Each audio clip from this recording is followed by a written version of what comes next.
My first date was supposed to last an hour.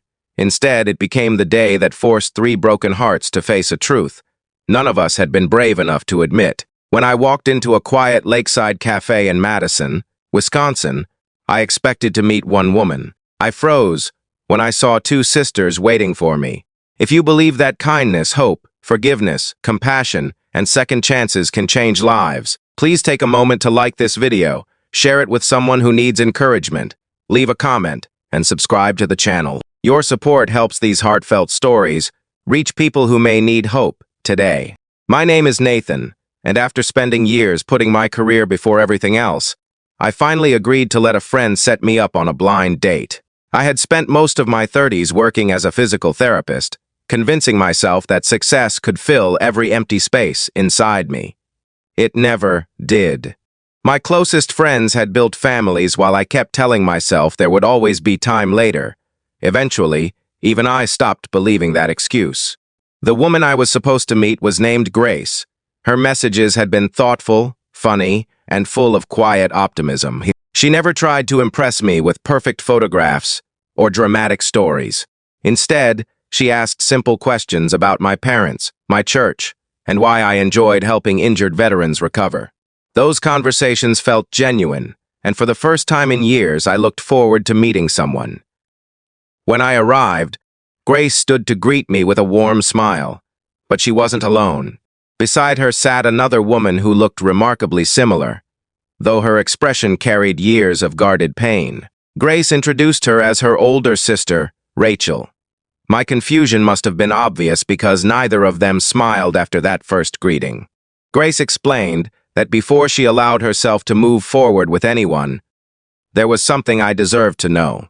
Rachel had been through a painful divorce after years of broken promises, and since then, their family had become incredibly protective. Grace admitted she didn't want another relationship built on appearances, alone. She wanted honesty from the beginning, even if it meant risking an awkward first meeting. At first, I wondered whether I should simply leave. It felt less like a date and more like an unexpected interview. Yet as the afternoon unfolded, something surprising happened. Rachel wasn't trying to scare me away. She was trying to understand whether kindness could still exist after everything she had experienced. Her questions weren't about money, careers, or status. She wanted to know how I reacted when life disappointed me, whether I had ever forgiven someone who hurt me, and what I believed mattered most when everything else fell apart. The conversation slowly shifted from uncomfortable to deeply personal. Rachel eventually shared that after her marriage ended, she blamed herself for every failure.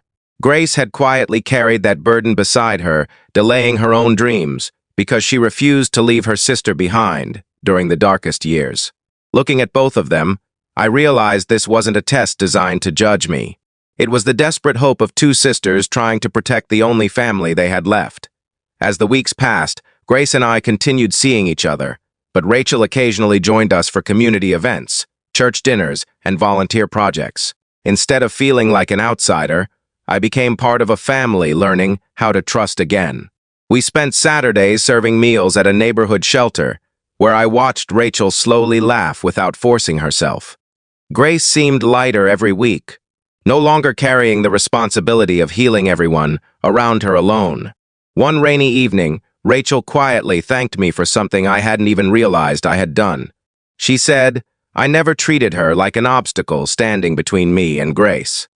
I simply treated her like family. Those words stayed with me because they reminded me that compassion is often shown through ordinary moments, rather than dramatic gestures. Months later, surrounded by autumn leaves beside the same lake where everything began, I asked Grace to marry me. Before she answered, she looked toward Rachel, whose eyes were already filled with grateful tears. Rachel nodded with a smile that carried peace instead of fear.